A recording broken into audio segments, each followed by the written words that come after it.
Nakita natin, 3-point shots. Immediately, nagtitira ng dalawang teams in the first quarter. Yung sa fast break points, no? Just want to point out, talking text, 8-0 ang lamang nila. No? Rain or shine, this is a team that likes to score in transition. In fact, The scores of the game, Coach Richard, Rain or shine, kailangan ng konting adjustment dito sa second half. Ano mga kailangan nilang gawin? Well, you know, to get everybody involved, but right, really still a battle of execution here in the second half. Well, once again, ang ganda ng ending nung second quarter para sa Rain or shine. We're able to cut down a double-digit lead. Well, Jeff Chan, of course, di pa nakakapasok dito. He hurt his foot. He has a torn plantar fascia. Napakasakit. Sabi niya sa akin kanina bago nag-umpisa ating laro. Third quarter action brought to us by Motolife. First President's First Call 370-6686. And Talking Text draws first blood dito sa ating second half. what about points of turnovers? Now, talking text, 7 turnover points. At ang Rain or shine, isa wala. Almazan inside the Chisholm. They're in there together with Ibanez, 2 and Paul Lee. Nagagawan pa sa rebound. Let's see if Chisholm can put it back in. Nothing there on the second try. Bonashare will hand it over to Castro. They're in with Carey, Johnson, and RDO. The kick to Larry, open from 3. And he makes the pay. That 3 is brought to us by PLDT Hotel now. Well, ito na nga, no, Talking Tech starting the second half. The way they started out in this ball game, aggressive and, you know, trying to get that momentum. At ito nga, drive to Jason Castro. The kick to Harvey Carey. That fast break is brought to us by Smart. Livermore. Guard position right now. Jair Ibanez. Drive to the hoop. Derecho. At that time, no tentativeness on Jair Ibanez. Kanina, first half, medyo nagdadalawang isa pa siya. Ngayon, taking strong to the basket. Ang nakakakulat dito, si Raymond Almazan has not been a factor at all. Tanda natin kung anong ginawa ni Raymond, no? Nung game number 6. He was best player of that game. He had 18 points and 10 rebounds. Pero ngayon, has been a missing element. Good defense mula sa Rain or Shine, thwarting Harvey Carey. Ito si Paul Lee. Nakagawa naman ni Jason Castro. Pero may pito ating referee. Tawa ni Jason Castro. Minute and a half gone by. Third quarter of action. Chris Chu with the ball. Jair Ibanez makes his move in the lane. Semi-hook shot doesn't go, and Ivan Johnson grabs that rebound. The energy level and Talking Tech has been pretty consistent all throughout the 2 quarters, and about 2 minutes gone by in this ball game so far. Well, that quick first step of Jason Castro really giving his defender a lot of fun.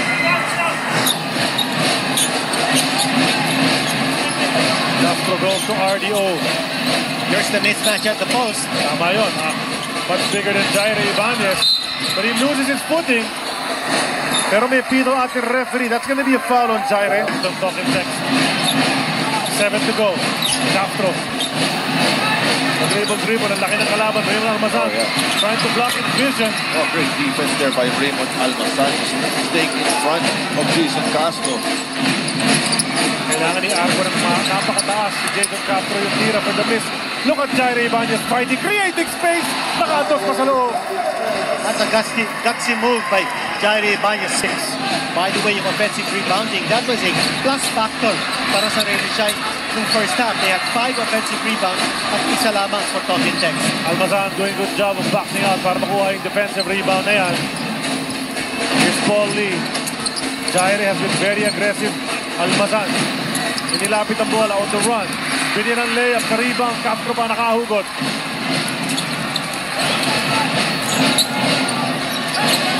The quick pass to Harvey Carey. Nakita na si Chisholm. Had to pull it back out. Reach in mula kay Almazan. Natamaan sa mukha itong si Ranidel De Ocampo. That's a foul on To really be careful in committing those fouls dahil napaka-importante niya dito when it comes to those matchups. Let's take a look at this rebound and hustle by Jair. Roof durable and shiny with Rain or Shine sunroof. Ranidel's 3. That's brought to us by PLDT Hotel Pad. Upgrade to a PLDT Hotel. Once again, Almazan is confused on whether to help on the roller or stay with Ranidel outside. The way ito si Ranidel has been shooting, might be good to stay home on a guy as versatile as Ranidel who can take it from out there. New quick pass dito kay Jair Ibanez in the lane. Kinaliwa. Hindi pumasok sa rebound. Wayne Chisholm gets it put back.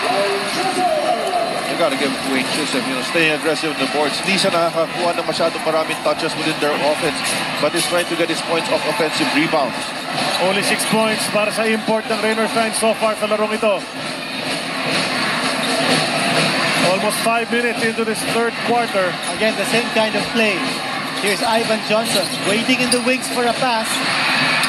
Pero parang nangyari kanina, si Ranidel ang kumamada from tres. Ngayon, si Castro naman. That's correct. And right now, pinapaulanan na naman sila ng tres. Let's see if Raynor Shine can duplicate what they did in the first half. Nakahabol sila after being down by a huge margin. And I just feel that Ivan Johnson is playing decoy at this point. He's drawing the... Ito yung kanina, Ranidel, naka-tres. Check out our Hitachi Chill Time brought to us by Hitachi Air Conditioner. Chu at the line. Para sa dalawang free throw. Si Chris Chu has the right attitude. Nabanggit mo kanina, Richard, na kailangan agresibo ang Raynor Shine. And then you're not producing well. Free throw ni Chu. Hatid sa atin ng Smart. Live more. Touch it down to Jason Casio sa loob. Dadala ng bola. Si MGR. Yun ang versatility rin ni MGR. Big man who can handle the leather. Skipped out by Raynor Shine. It's gonna be a baseline inbound para kay Harvey Carey. 6 na segundo na lang matitira sa top. You have two helpers here for Raynor Shine. The guy guarding Tusi Rosser and the guy guarding Harvey Carey. Johnson has to go. Hands in the air. Off the glass! That's an athletic move by Ivan Johnson. Alam niya, paubos na ang oras ng shot clock and he improvised in making that shot happen. Ang problema doon for Raynor Shine, pinapunta siya sa kanan, which is his strong side. Paul Lee, napakalayo tres. Finds its mark and Paul Lee has been trying to keep his team afloat here in game number 7. Not only that, that three-point shot, has been keeping Raynor Shine here in this game. Timely, pagpasok ng tira na yan para kay Lethal Weapon. And Raynor Shine needs to play tougher defense right now. Hanging in there, Ivan Johnson, humingi pa ng foul. Yung sinasabi natin kanina about Ivan Johnson being aggressive and going to the hole, going strong and looking for the points. Ito si Ivan Johnson. He's got 20 points right now. At si Wayne Chisholm only 6. Relentless defense mula kay Matt Canuela Crawford. Tabik palabas, ball will stay with Raynor Shine. But this is a smooth move play of the game brought to us by Schick. Free your skin. 5:23 remaining sa ating third quarter. Home.com on the curl. Ayan na. Kaka-action. Bagsak si Chris Chu. Johnson and Paul Lee getting into it as well. Instead of avoiding those screens, he just ramped down those screens. Walang iwas-iwas, diretso lang. Chu. Natin, Watch it right here. May staggered screen na darating kay Johnson. This is one. And he just pushed him away. This is the second one. Yeah. That guy's a physical player. Meron pang sinasabi. At si Chris Chu naman sa paa. Si Ivan Johnson. Parang bulldozer ito si Ivan Johnson. Tama. Getting the ire of the Raynor Shine fans dito sa Big Dome. Ito si Ivan Johnson natawagan ng personal foul and a technical foul. Pareho si Johnson tsaka si Chris Chu natawagan ng technical foul. Let's watch this. This is almost the same play, although so nag-cancel out lang yung free throw dahil pareho pala natawagan ng technical. As Paul Lee drives baseline and overshoots. oh, counted. Let's see how effective yung opensa ng Talk and Text can be. Ranidel shoots over both. Some contact, walang pito. Ito na ang Raynor Shine. Gustong pababayin sa single digits ang kalamangan. You watch that matchup. Chris Chu, Larry Fonacier. They used to play together. Now no more. Canuela Crawford pumabit sa braso ni Bo Belga at babalik sa linya si Big free throw ni Bo. It's out na Smart. Live more.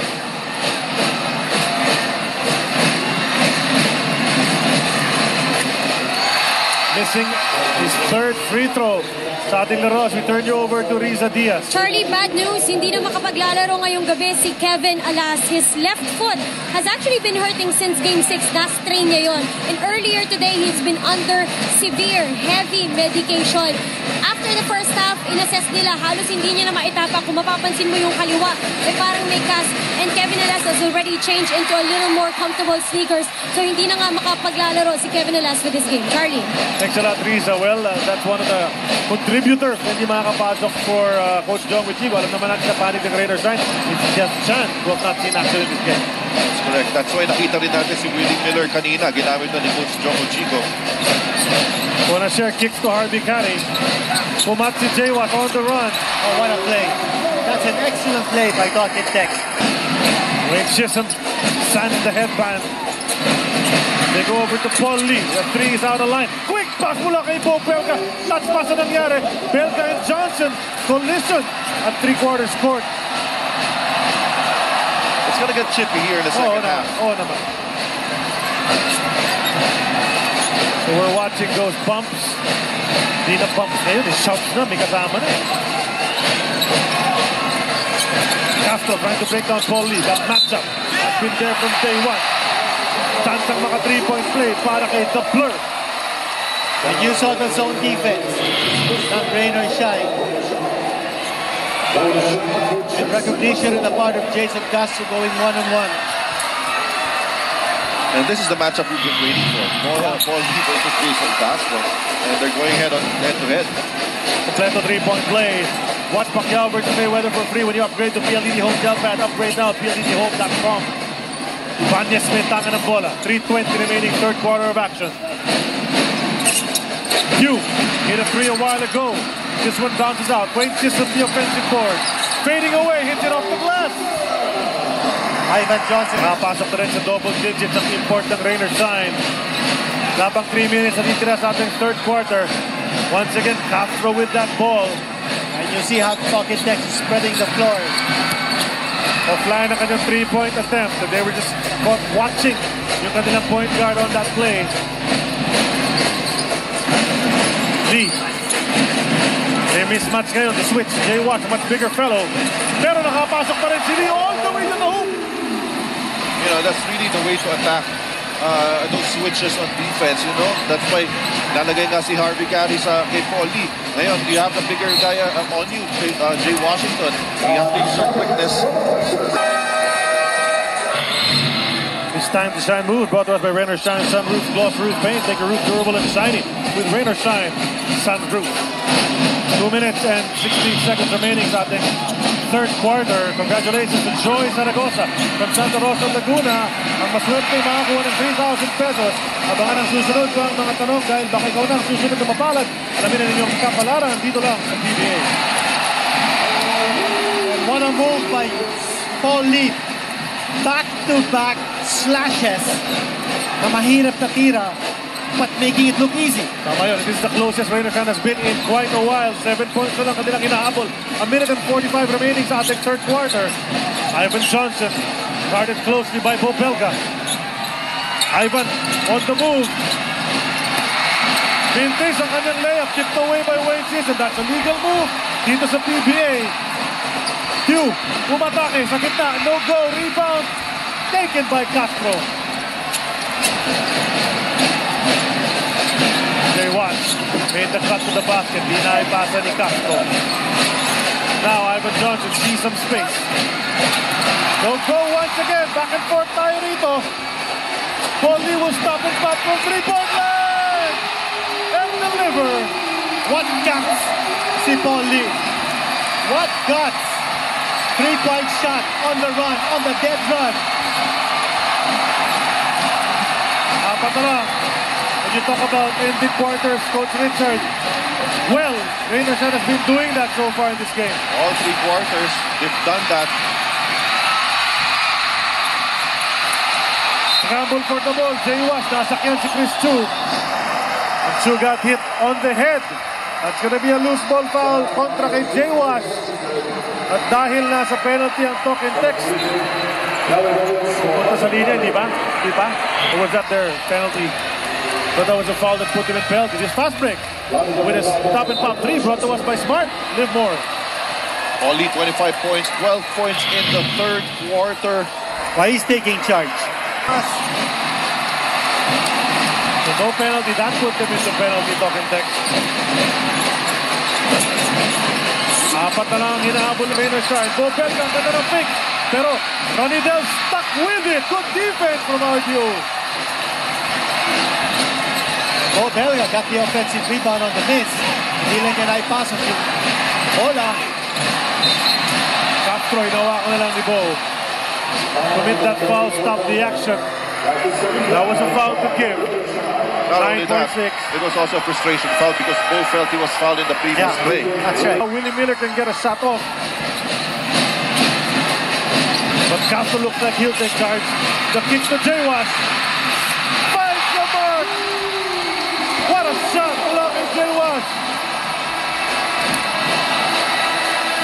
And the heave from Rainer Shine doesn't find the mark. Rainer Shine went on a run to cut the lead down to just 4. Pero huling hirit ng third quarter para sa talk and text. Balik sa pito ang kalabangan ng mga bata ni Jong with Chico.